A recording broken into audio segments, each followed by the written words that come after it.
Hey everybody, this is Cromar with TGN, and I'm here today to bring you some more Rift coverage, and today we're looking at the Rogue Spec Bard. This is a full Bard meant for PvE support. This is for dungeons, for experts, and so on.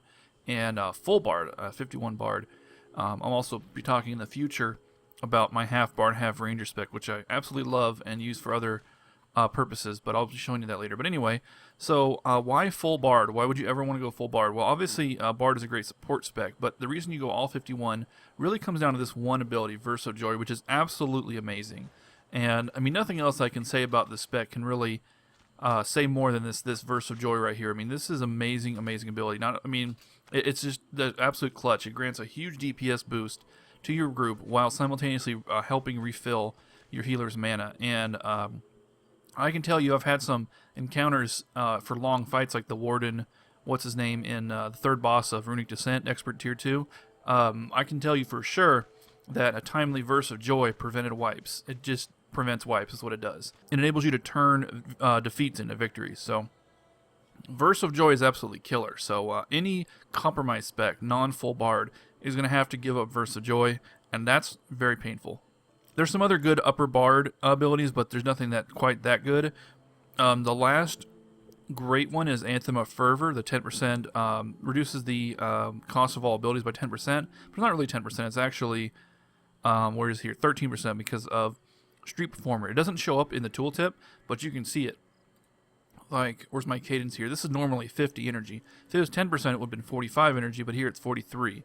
So this is actually, I actually don't know if the Chloromancers have the exact same buff, but I don't know if the Chloromancers have the plus 30% bonus from talents or not. It's actually something I should probably research. But basically, this means that your Anthem of Fervor is even slightly better than you expected. So I would never take a Bard spec without Anthem of Fervor. Let me put it that way. So Anthem of Fervor is the bare minimum. But if I was to work out a partial Bard spec, you would have to start with Anthem of Fervor, which I believe is 32 points, and then go from there. But then the next great one, of course, is Verse of Joy. Now, in between here, these two are just stupid, but then you have two good ones here, were pretty good ones. Fanfare of Knowledge, this is just a alternative to the Strength and Dexterity one that gives an Intellect and Wisdom instead. I usually use the Strength and Dexterity one. Where is it here?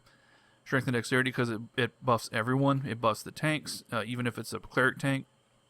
It buffs the all the DPS, unless it's a mage DPS, which there aren't very many mages playing the game at all. So it buffs everyone except the healer, and it's too bad. I'd like to buff the healer, but I'd rather have this buff up. I think I've only used Fanfare of Knowledge once. I think I literally only had one run where there were like two mages and like a cleric DPS or something like that, or cleric healer and myself and a tank. So I used Fanfare of Knowledge, but I wouldn't use this that often. The last one here is Verse of Vitality, which is an AoE heal, but it's very weak. It's honestly not that good. So yeah, I mean, I use it, but I certainly wouldn't just not use it because it's not good, but I do use it, but it doesn't really heal that much, to be honest. It's just not that great. It's just once a minute you get a quick AoE heal for a small amount. You might save somebody with that, but you probably won't, to be honest, especially in experts. So that's why with the full 51 Bard is Anthem of Fervor and then Verse of Joy especially. Now, for the remaining talents, I have Zero and Riftstalker just for the little teleport. I mean, honestly, there's really nothing else good to get here. You could get Infiltrator for Break Free. They're actually reducing the cooldown of Break Free from 5 minutes to 2 minutes. If you don't know what that is, it's this one right here. Breaks you out of stuns. So that can be nice if you're on a boss and you get stunned, but then again, Break Free doesn't work on a lot of boss mechanics. It doesn't work on the crystals in the Bloodwalker encounter on Abyssal Precipice, for example. So it's only marginally useful. I think it works on trash though. If there's a trash that does like an AoE stun, you might be able to pop out of it and pull off a life-saving heal. But really, the use is limited. I'd rather have the portal. It works on like if you're on a boss and you cast something at your feet, you can just jump straight out of it, and that way you don't even take a single tick of damage. Pretty nice for that. On the Nightblade, Hellfire Blades, I mean, I usually cast them out of habit, but they actually don't work with Bard abilities, sadly. So that means Melted Skin is a no-go. So for the points, of course, you get increases non-physical damage, and then, of course, the two 15%ers you always, are always supposed to get. And then last 2 points, I just get an extra 2% damage plus Fire and Death Resist, I guess, or reduces damage you take. This is actually a lot better than Fire or Death Resist. It's actually a pretty amazing talent for any situation where you're taking Fire or Death AoE. So I actually like this one a lot. Now, how does the bard work? Well, the bard, I mean, it's very simple. You probably know this, but I'll just go over it real quick. The bard works off of 3 kinds of buffs: motifs, anthems, and fanfares. Fanfares are like the ones I already showed you. They're like an hour-long buff. Anthems are an aura, and then motifs are a temporary buff. Like this one, Motif of Bravery, which is attack power and spell power. There's 5 motifs that are relevant, and I'm using those. I have them shift 1 through 5, so I just go shift 1, 2, 3, 4, 5. Yes, they have a 30-second cooldown, and yes, you have to maintain them. So once every 30 seconds, you have to cast all 5 in a row like that. There's no way around that I know of. I don't believe there is. So every battle, that's just part of playing a bard. If you don't like it, then you just don't play a bard. Because your group is going to be expecting you to keep this up. And quite frankly, if I was in a group with you and you're barding and you're like, nah, screw it, I'm not going to do motifs, then I would just kick you out because motifs are super powerful. So what the effects are: Motif of Bravery, attack power and spell power. Motif of Focus is critical hit and critical hit rather. Motif of Regeneration is just a weak heal. I mean, I guess you could compromise on this one. It's actually not that great. Motif of Grandeur increases the healing received by party members by 5%, and Tenacity reduces damage by 5%. So these last 2 especially are unquestionably must-have. Motif of Focus, there's some other abilities like the Dauntless Strike for the Blade Dancer that actually overwrites this, or it's the other way around. This overwrites that, so they don't stack. And the Motif of Bravery, I want to say there's some buffs out there. I think there's a Warlord buff that conflicts with this one, but generally you're going to be dominating all the buffs. Your buffs are going to overwrite theirs, and another reason to use your buffs all the time is for this Resonance. It just increases everyone's attributes by 5%. But you have to use those 3 that you see listed. Bravery, Focus, and Tenacity. That's the attack power one, the crit one, and the damage reduction one. But you should have all of them up anyway, so it should be a moot point. And then the attacks for the Bard, the basic combo builder is Cadence. It's this thing right here. It's channeled. It heals and does damage. You see the damage is very pathetic, but you do want to keep using it, and the more damage it does, the more it heals. So you want to, eke up that damage as much as you can. So it does actually benefit you to get geared and whatnot. Then your finisher, Code of Restoration, heals the party. Well, it doesn't show because I'm at full health. Get another combo point up. Code of Wrath is single target damage. Code of Fury is an AoE. This is actually a decent AoE too. Not great damage, but the fact that it comes up so fast, because Cadence builds combo points so fast, means you get Codes of Fury pretty quickly. And then the last 2 don't actually do damage. They're Cowardice, or where is it here? Distress and Cowardice. Distress increases damage taken from non-physical attacks by 7%, which includes your attacks. And Code of Cowardice is the same, but it's 5% for physical. So obviously, this is something you want to maintain on bosses at all times.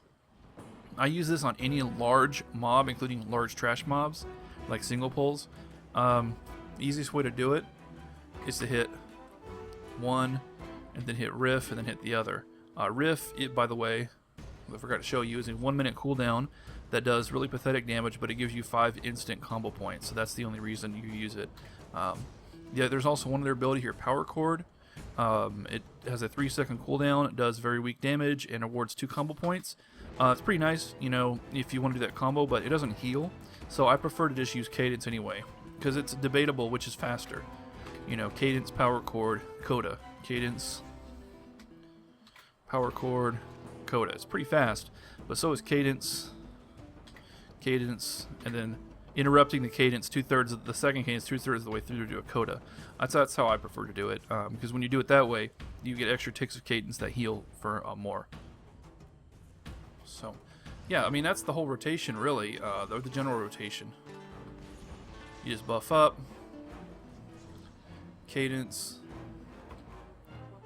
riff's almost up, coda. So now I got both codas up. And then I cadence, and if the healing is fine, then I hit Wrath or Fury, depending on if it's AoE or not. But if the healing is not fine, I use Code of Restoration. I usually use Code of Restoration a lot, especially at the beginning of fights, just so, while everyone's still getting settled, because that's the easiest time that healers might make a mistake. But once everyone's settled, I try to add DPS, even if it's, pretty poor DPS, but it still contributes. So this is the last boss of Abyssal Precipice Tier 2 Expert, and I'm doing this as a bard, as you can see. And I just wanted to show this fight in particular because I just really thought that this let the Bard shine. It's very, well, it's not a terribly hard fight. You just have to keep moving. You're basically playing Ring Around the Rosie with this boss, and you're highly reliant on your teammates to not step in the lasers and die, or the other shit on the ground. But basically, it's not that complicated. But for being totally moving all the time, I just kept thinking this whole time, wow, I am so glad I'm not playing a Marksman right now, because Marksman would be totally gimp here. I would not want to play Marksman at all in this fight because they rely on their pedestals for their damage, and obviously you can't just keep recasting the damn pedestal. I also use Power Chord quite a bit here because it enables me to get combo points while I'm moving, and I'd rather spend as little time as possible casting Cadence, even though Cadence is very useful for the healing. It's just, you know, with the constant motion, you can barely cast it. And I'm using lots and lots of heals because this boss does hit, seems to be hitting, you know, a lot of AoE damage on the raid. I can't remember all which mechanic it was that hit everyone constantly, but they do seem to be taking a lot of damage, so I'm trying to heal a lot, while also maintaining those debuffs so we can kill them faster. And we lost the DPS, so it made the fight go very, very slowly. But anyway, so the way I'm doing with the Bard again, maintaining motifs, healing very frequently, and using, you know, Verse of Vitality, Verse of Joy. I try to use it as, you know, as soon as the cooldown's up, I pop it immediately, and you know, to help out the healers, or healer singular. And of course, motifs, Cadence, Power Chord, and Coda of Restoration for my finisher. And for my Anthem, this is important. If you look up in the buff bar, you see like a blue icon with a white like shoe with feathers. That's Anthem of Competence, which is the haste. It's 15% passive haste, and if you're spec'd far enough into Bard, it works out in combat as well as out of combat. And I'm using that instead of Anthem of Fervor, I guess. Right now I'm using, let me get back to that, I'm using Virtuoso, which allows me to spam my finisher over and over and over and over again without consuming combo points. I think I forgot to mention that earlier, but anyway, it's a 3-minute cooldown. It's really powerful, and I just popped it because I felt like there was an emergency and we needed to get some heals in quick. You can also use it as a DPS cooldown. That's why it's so flexible and so wonderful, one of my favorite abilities. But there I use it for healing. But anyway, what was I saying? About Anthem of Competence, I'm using that over Anthem of Fervor because with all the motion anyway, we're not using our resources to their fullest extent. There we go. Yeah, everybody, he knocks everyone down to like 30% health, I believe. I think that's what the damage was. That keeps hitting the raid. But anyway, so I'm just constantly trying to heal, move, Cadence, Power Chord, Code of Restoration, and so use Virtuoso earlier there. But the Anthem of Competence makes this a lot easier. Not that you need it. You don't really need it. It's more of a crutch than anything. But since Anthem of Fervor may not be too useful here compared to normally because of the constant motion, then might as well use the haste. Might as well make it easier for everyone. And you can also use it as a crutch in other boss fights where like there's some kind of mechanic that people need to like run in a line of sight or run somewhere, and giving them that little extra time will help people who are slow or suck, and help them have a little bit better chance of actually making it out of the way, as we actually did. I think I used it in another boss fight for this run. But anyway, so I do love this boss fight though. This is a lot of fun, and it takes a lot of focus, and you have to just concentrate and keep moving.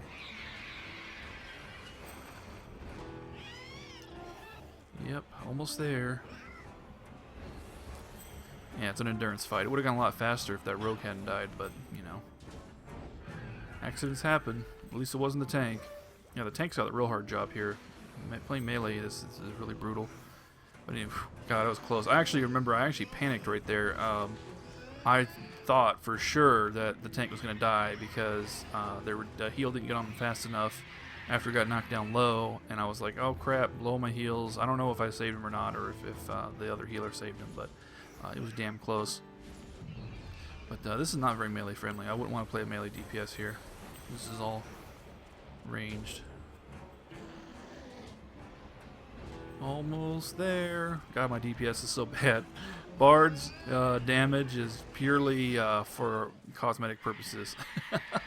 The damage is so bad.